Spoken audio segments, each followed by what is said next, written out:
ராஜா வீட்டு கண்ணுக்குட்டி அப்படின்னு சொல்கிற மாதிரி மிகப்பெரிய ஒரு இடத்தில் இருந்து வந்தவர் தான் குரு பகவான்னு சொல்லப்படுது. அப்போ இதுக்கு இன்னும் அழகான வார்த்தைகள்லாம் சொல்லணும் அப்படின்னா மன்னவன் பொன்னவன். பிளானட்டு நல்லதும் செய்யும் கெட்டதும் செய்யும். அப்படிங்கும்போது பிளானட்டை போய் உருகி தருகி அப்பா குரு பகவானே காப்பாற்றுன்னு சொல்கிறதெல்லாம் விட அவர் யாரை வழிபடுகிறாரோ அவரை போய் நீங்கள் வழிபடுறது தான் நன்மை கொடுக்கும். கல்யாணம் என்பது சடங்கு தான். அது குரு பார்த்தாலும் சரி, அது குரு பார்க்கலைனாலும் சரி, அவங்களுடைய சுயஜாதகத்தில் நல்ல நிலை கல்யாணத்துக்கான யோகம் இருந்தால் கண்டிப்பாக நடக்கும். இப்போ 7.5 நாட்டு சனி இருக்குது. அந்த 7.5 நாட்டு சனியில் சில பேருக்கு கல்யாணம் நடக்கும், ஓஹோன்னு இருப்பாங்க. இந்த 7.5 நாட்டு சனி வந்துருச்சு, அதுக்காக நம்ம 7.5 வருஷம் கல்யாணம் பண்ணாமல் இருக்க முடியுமா? 7.5 நாட்டு சனியாக இருந்தாலும் சரி, அர்த்தாஷ்டம சனியாக இருந்தாலும் சரி, அஷ்டம சனியாக இருந்தாலும் சரி, உங்கள் சுயஜாதகத்தில் நல்ல நிலையில் கோள்கள் நல்ல நிலையில் இருந்தால் டெஃபினட்டாக நீங்கள் கல்யாணம் பண்ணலாம். அதில் எந்த ஒரு மாறுபட்ட கருத்து இல்லை.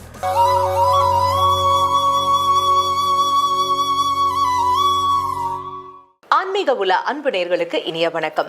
சிலருக்கு பார்த்தீங்கன்னாக்க கல்யாணமே ஆகலைங்க அப்படின்னு கஷ்டமா இருக்கும். சிலருக்கு பார்த்தீங்கன்னாக்கா கல்யாணம் ஆயிடுச்சுங்க அப்படின்னு பிரச்சனையா இருக்கும் இல்லையா? இந்த திருமணம் அப்படின்னு சொல்லும் போதே இந்த ஒரு கிரகம் பார்த்தால் இவங்களுக்கு வந்து திருமண யோகம் வந்துருச்சுப்பா, கண்டிப்பா பண்ணலாம் அப்படின்லாம் சொல்றாங்க. இதை நம்பி கல்யாணம் பண்ணலாமா? இந்த கிரகம் அப்படி நமக்கு உணர்த்துவது தான் என்ன? அதுதாங்க வியாழன். இந்த வியாழ கிரகம் நம்மளுடைய ஜாதகத்துல வந்து எந்த நிலையில இருந்தாக்கா நம்முடைய வாழ்க்கை சுபிக்ஷமாக இருக்கும், எந்த நிலையில் இருந்தால் நம் வாழ்வையில் கஷ்டத்தை அது கொடுக்கும், அந்த கஷ்டத்திற்கு தீர்வாக நாம் செல்ல வேண்டிய வழிபாட்டு முறைகள் என்ன, ஆலயங்கள் தான் என்ன, இது குறித்த $1 மில்லியன் ஆன்சரை நமக்காகவே எடுத்துரைப்பதற்காக நம்ம அரங்கிற்கு வருகை தந்திருக்காரு ஸ்ரீ தாந்திரிக் ஆஸ்ட்ராலஜியின் நிறுவனர் மற்றும் 5 தலைமுறை தாந்திரிக ஜோதிட வல்லுநர் டாக்டர் விஜய் சேது நாராயணன் அவர்கள். வாங்க நேயர்களே, சார் கிட்ட பேசுவோம். வணக்கம் சார். வணக்கம் மேம். உலகமெங்கும் வாழும் ஆன்மீக உலா நிகழ்ச்சியை காண வந்துள்ள அனைவருக்கும் என் சிறந்தாழ்ந்த வணக்கத்தை உரித்தாக்கி மகிழ்கிறேன். ஓம் சிவசிவம். வணக்கம் மேம். சார், பொதுவாகவே வந்து வாழ்க்கையில வந்து முக்கியமான ஒரு தருணம் திருமணம் இல்லைங்களா? இந்த குரு பார்த்தால், வியாழன் என்று சொல்லப்படுகின்ற இந்த குரு பகவான் பார்த்தால் திருமண யோகம் வந்துருச்சு அப்படின்னு சொல்றாங்களே சார். இந்த குரு பகவான் பார்த்தாக்கா வாழ்க்கையில நல்லது நடக்கும் அப்படின்னு சொல்றாங்க. குரு பார்த்தால் கோடி நன்மை அப்படிலாம் சொல்றாங்களே. இவ்வளவு பிரதானமாக பேசப்படுகின்ற இந்த குரு பகவான் குறித்த, வியாழன் கிரகம் குறித்த விளக்கங்கள் எங்களுக்காக கொடுங்க சார்.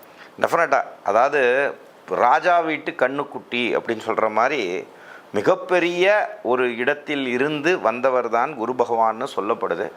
அப்போ இதுக்கு இன்னும் அழகான வார்த்தைகள்லாம் சொல்லணும் அப்படின்னா மன்னவன் பொன்னவன், குரு பார்க்க கோடி நன்மை, இதெல்லாம் பேசுகிறதுக்கு அழகாக தான் இருக்கும். அந்த ஜாதகத்தில் நல்ல நிலையில் குரு இருந்தால் குரு பார்க்க கோடி தீமையும் வரும். சரியா? இது வந்து அவர் நல்லவராகவே இருப்பாரா அப்படின்னா அதெல்லாம் கிடையாது. அவர் பிளானட், நீங்கள் அதை எடுத்துக்கணும். சரியா?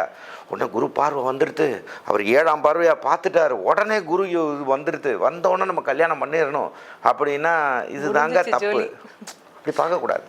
குரு மட்டுமே தான் கல்யாணத்துக்கு உள்ள கிரகமா? கிடையாது. நம்ம தசா புத்தி நல்லா இருக்கணும். உங்களுக்கு நேராக சொல்லுவாங்க, குரு பயிற்சியில் வந்து சொல்லுவாங்க, நேராக பாருங்கள், அப்படி நேராக 7ஆம் பார்வையாக உங்களை பார்த்தாச்சு. இது ஒரு அளவுக்கு நீங்கள் எடுத்துக்கணும். இதில் ஒரு 15-20% எடுத்துக்கணும்.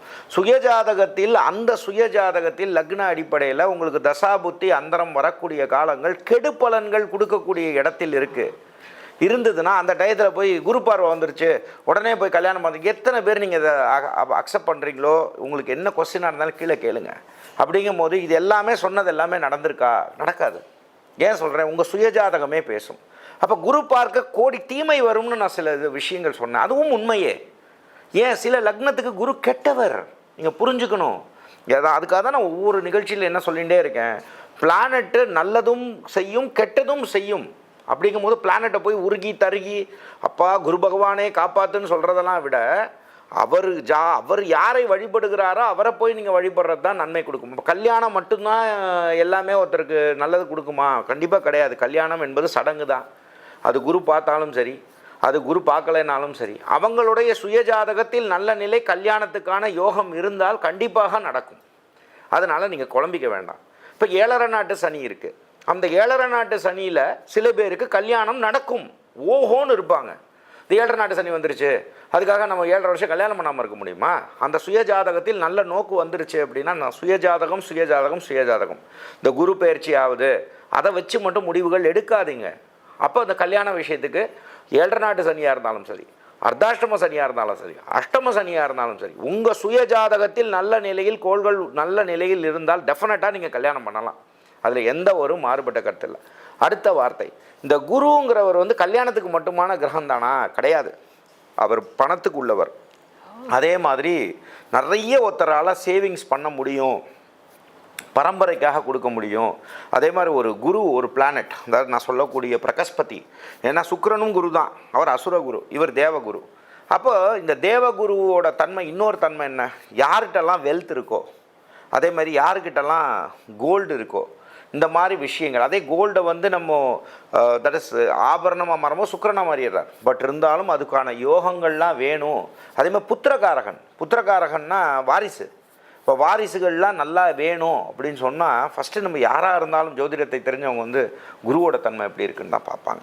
அப்போ அந்த குரு வந்து நல்லவரா கெட்டவரா நீங்கள் ஓவராலாக எடுத்திங்கன்னா அது சுயஜாதகத்தை பொறுத்து. ஓவராலாக இந்த இமேஜ் எப்படி கொடுத்துட்டாங்கன்னா அவர் செய்யக்கூடிய கெடுதியை மறைக்கிற மாதிரி. இப்போ நம்மளே சொல்கிறோம்ல, பெரிய கோடீஸ்வரர் எத்தனை தப்பு பண்ணாலும் அவர் என்னப்பா நல்ல மனுஷன்ப்பா அப்படின்னு சொல்லி இருக்கக்கூடிய சில பேர், நான் இன்னும் ஹானஸ்ட்டாக சொல்லணும்னா பசுந்தோல் போர்த்திய புலிகள் நிறைய இருப்பாங்க பாருங்கள். அந்த மாதிரி சுயஜாதகத்திற்கு கெடுதி செய்யக்கூடிய குரு பகவானாக இருந்தார்னா, இப்போ மகர லக்னமாக இருக்கலாம், ரிஷப லக்னமாக இருக்கலாம், அதே மாதிரி கன்னி லக்னமாக இருக்கலாம். இந்த மாதிரி அமைப்புகள்லாம் போய் உட்காந்துட்டாருன்னு வச்சுக்கோங்களேன், கொடுக்குற மாதிரி கொடுத்து மிதுன லக்னத்தை கூட எடுத்துக்கலாம். ஸோ இந்த மாதிரி அமைப்புகள்லாம் உட்காந்து அவர், அதுவும் கெட்டுப்போன இடத்துல போயிட்டா தப்பிச்சிட்டாங்க, அவர்லாம் சூப்பரான இடத்துல போய் உட்காந்துட்டாருன்னா எல்லா பணத்தையும் எடுத்து விட்டுருவார். அப்போது இதில் பாசிட்டிவ் சைடையும் நீங்கள் எடுத்துக்கணும், நெகட்டிவ் சைடையும் எடுத்துக்கணும். அப்போது இதெல்லாம் எதை வச்சு நீங்கள் டிட்டர்மைன் பண்ணணும் அப்படின்னு பார்த்தீங்கன்னா, உங்களின் சுயஜாதகத்தில் அந்த குரு எந்த பிளேஸ்மெண்ட் ஆயிருக்கார் அப்படிங்கிறத வச்சு தான் நீங்கள் முடிவுகள் எடுக்கணும். அப்போ நல்ல நிலையில் ஒருத்தருக்கு இருக்காரு அப்படின்னா உங்கள் வாழ்க்கை அமோகம், பிரம்மாண்டம், எப்படி வேணால் வச்சுக்கோங்க, ரொம்ப நல்லவங்களாக இருப்பீங்க. இந்த குரு வலுத்த ஜாதகம் நல்ல நிலையில் இருங்க, அவன் நல்லவங்களா இருப்பாங்கன்னு சொல்லிட்டீங்க, அப்புறம் எப்படி சார் நல்லா இருக்க முடியும்? அப்படி கிடையாதுங்க.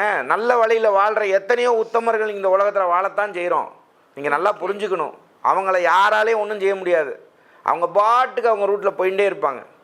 அவங்க எங்கே இருக்காங்கன்றது தெரியறத விட நல்ல வழியில் சம்பாதிச்சாங்கப்பா, இவங்க ரொம்ப நல்லவங்கப்பா, இவங்ககிட்டலாம் போய் சண்டை போடுறதாப்பா அப்படின்னு சொல்லிட்டு போயிடுவோம். ஸோ இந்த மாதிரி அமைப்பில் இருக்கும். இந்த உலகத்தில், இந்த கலியுகத்திலையும், இந்த 2026லையும் வாழ்ந்துன்னு தான் இருக்காங்க. ஸோ இந்த மாதிரி அந்த ஜாதகத்தில் அந்த மன்னவன் பொன்னவன் சொல்லக்கூடிய அன்பர்கள் இருந்தாங்கன்னா நல்ல குழந்தை செல்வம், நல்ல ஒரு செல்வங்கள், நல்ல ஒரு கௌரவமான பதவி.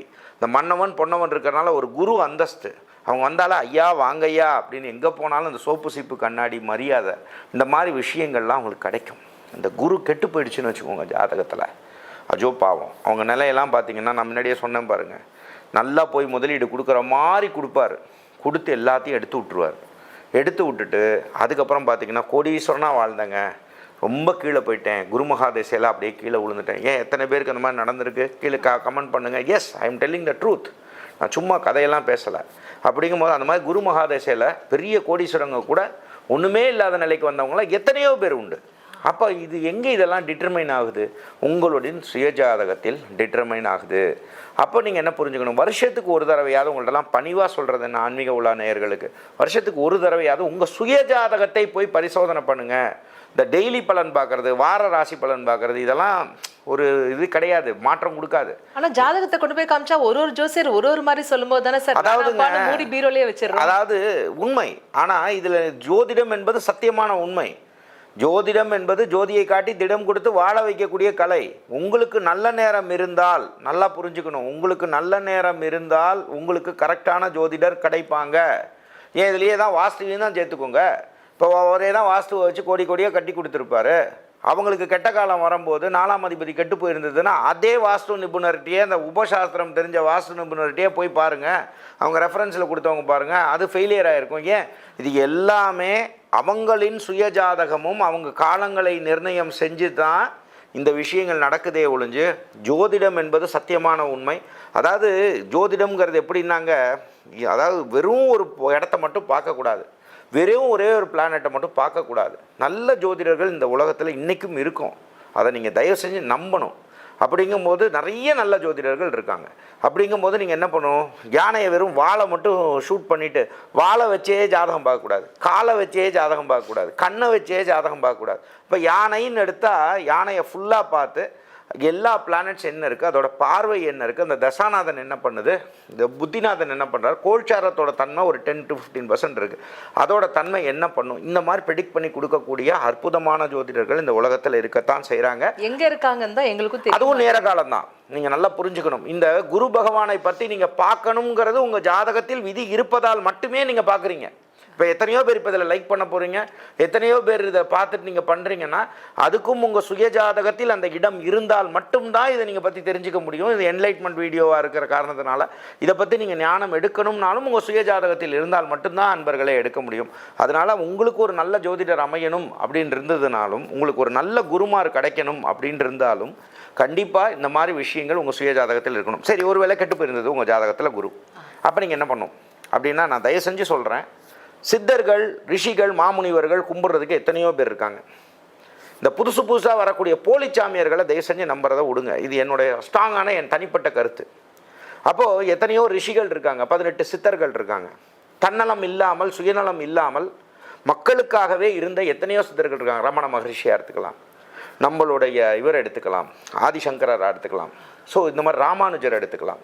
ஸோ இவங்கெல்லாம் வந்து பார்த்திங்கன்னா ஓம் நமோ நாராயணாய அப்படின்னு சொல்லும்போது அந்த குருநாதர் வந்து இதையெல்லாம் சொல்லவே கூடாதுன்னு சொல்லும்போது மேலே போய் நின்று உறக்க சொன்னவர் தான் ராமானுஜர். இந்த மாதிரி வாழ்ந்தவங்கலாம் இருக்கும்போது இவர் வந்து மச்சச்சாமியார், இவர் மாயாஜால சாமியார், இவர் சுத்துனா அது வரும், இந்த மாதிரி இடங்களுக்கெல்லாம் நீங்கள் போகிறத விட அவர் ஒரு ஊரே வச்சுருக்காரு. ஆமாம், இந்த அது நான் சப்ஜெக்டுக்குள்ளே அந்த சப்ஜெக்டுக்குள்ளே போல, பட் இருந்தாலும் நீங்கள் வந்து என்ன புரிஞ்சுக்கணும், இந்த மாதிரி இருக்கிறதெல்லாம் விட பெரிய பெரிய குருமார்கள் இருக்காங்க. ஒரு காஞ்சி மடமாக இருக்கலாம், ஸ்ருங்கேரி மடமாக இருக்கலாம், அதே மாதிரி வைணவத்தில் எத்தனையோ குருமார்கள் இருக்காங்க, ஜீயர்கள் இருக்காங்க, மந்த்ராலயம் இருக்காங்க. ஸோ இந்த மாதிரி குருமார்களை நீங்கள் வழிபடுவதன் மூலம் அதே மாதிரி இந்த மாதிரி விஷயங்கள்லாம் செஞ்சுக்கிறதெல்லாம் உங்களுக்கு நன்மை கொடுக்கும். அது மட்டும் இல்லாமல் தாந்திரிக ரீதியாக ஒரு சில விஷயம் சொல்லித்தரேன். நீங்கள் இந்த மாதிரி விஷயங்களில் வரும் பொழுது யானை அப்படிங்கிறது நம்ம குருவோட வாகனம். அப்போ இந்த மாதிரி விஷயங்களில் இருக்கும்போது உங்கள் வீட்டில் அருகாமையிலோ கொஞ்சம் தூரமாக இருக்கிறதுல யானை பாகனை போய் பார்த்து யானைக்கு உணவு கொடுத்துட்டே வர்றது ஒரு மிகப்பெரிய மாற்றத்தை கொடுக்கும். அதேமாதிரி யானைக்கு நீர் கொடுத்து இந்த யானை நீரை வந்து மூஞ்சியில் அடித்து கொண்டு வர்றதும் நிறைய தோஷத்தை போக்கும். அது மட்டும் கிடையாது, லட்டு, நீங்கள் இந்த மாதிரி குரு வந்து ரொம்ப பெரிய பிரச்சனையில் இருக்குது, தங்கம் சேராமல் இருக்குது, இந்த மாதிரி விஷயங்கள்லாம் இருக்குன்னா இதை நான் எளிமையாக சொல்கிறேங்க. இதோடு சேர்த்து உங்கள் சுயஜாதகத்தையும் பார்த்துக்கணும். அப்போ லட்டு வந்து நீங்கள் எவ்வளோக்கெவ்வளோ நீங்கள் வியாழக்கிழமைகளில் வந்து அடுத்தவங்களுக்கு ஸ்வீட்டாக கொடுத்துட்டு வரும்போது நீங்கள் மனசார சொல்லிவிட்டு மனசுக்குள்ளே நினச்சிட்டு கொடுங்க, இந்த மாதிரி நல்ல நாங்கள் செல்வ செழிப்போடு இருக்கணும் அப்படின்னு நினச்சிட்டு குரு பகவானோட மந்திரம் சொல்கிறத விட சிவபெருமான் பார்வதியை வழிபடுவதும், அதே மாதிரி இந்த மாதிரி நான் சொன்ன குருமார்களை மனசுக்குள்ளே நினச்சி நான் நல்ல செல்வ செழிப்பாக இருக்கணும், வாங்குறவங்களும் நல்லா செல்வ செழிப்பாக இருக்கணும்னு நல்ல மனசோட நீங்கள் கொடுக்கும்போது நீங்களும் நல்லா இருப்பீங்க, உங்கள் மூலமாக வாங்கி உண்பவர்களும் நல்லா இருப்பாங்க. இந்த மாதிரி விஷயங்கள்லாம் செய்யுங்க. மெயினாக குருவோட தன்மை நல்லா இருக்கணும்னா யார் ஒருத்தர் பெரியவர்களை மதிக்கிறார்களோ, யார் ஒருத்தர் பண்பாடை மதிக்கிறார்களோ, யார் நம்மளோட கலாச்சாரத்தை மதிக்கிறார்களோ அவர்களுக்கு டெஃபினட்டாக குரு நல்லாயிருக்கும். ஒருவேளை நீங்கள் இவ்வளோ நாள் மதிக்காமல் இருந்தீங்க, பெரியவர்களை மதிக்காமல் இருக்கீங்க, இந்த மாதிரி விஷயங்கள் இருந்தால் தயவு செஞ்சு வீட்டில் இருக்கக்கூடிய பெரியவர்களின் பாதம் தொட்டு வணங்குதலும் ஒரு குரு பரிகாரம் என்பது எளிமையான பரிகாரம். இதையும் நீங்கள் செஞ்சு பாருங்கள், நிறைய நன்மைகள் உங்கள் வாழ்க்கையில் கிடைக்கட்டும். அருமை சார். அதாவது குரு பார்த்தால் கோடி நன்மைன்னு சொன்னாங்க, ஆனால் நன்மையே நடக்கலையே நாங்கள் இவ்வளோ நாள் யோசிச்சுட்டே இருந்தோம் சார். ஆனால் அதற்கான சரியான தெளிவான புரிதலை எங்களுக்காகவே நீங்கள் இன்னைக்கு சொன்னீங்க சார். கொடான கோடி அன்பு நெஞ்சங்கள் அனைவர் சார்பாகவும் மனமார்ந்த நன்றிகள். இந்த வாய்ப்பளித்த ஆன்மீக உலா நிகழ்ச்சியை இந்த வாய்ப்பளித்த ஆன்மீக உலா நேயர்களுக்கும் மற்றும் இந்த நிர்வாகத்துக்கும் நன்றியை சொல்லிட்டு அடுத்த நிகழ்ச்சியிலே உங்களை சந்திக்கும் வரை உங்களிடமிருந்து வணக்கம் கூறி விடைபெறுவது உங்கள் விஜய் சேத்து நாராயணன். நன்றி, வணக்கம். ஓம் சிவசிவ ஓம். சரிங்க, இந்த எபிசோட்ல தேவகுரு பத்தி தெரிஞ்சுக்கிட்டோம். அடுத்த எபிசோட்ல அசுரகுரு அப்படின்னு சொன்னாங்க இல்லைங்களா? ஆனா அவர் தாங்க காசு, பணம், துட்டு, மணி கொடுக்குறவரு. இதெல்லாம் நமக்கு வரணும், இந்த பண மழை அப்படின்லாம் சொல்றாங்களே, அதை நம்ம வீட்லயும் பொழியணும் அப்படின்னாக்க அதற்கு ஏதாவது வழிமுறைகள் இருக்கா? இது குறித்த நிறைய விளக்கங்களை அடுத்த எபிசோட்ல சார் கேட்டு நம்ம எல்லாரும் தெரிஞ்சுக்கலாம். மீண்டும் சந்திப்போம். அதுவரை நன்றி, வணக்கம்.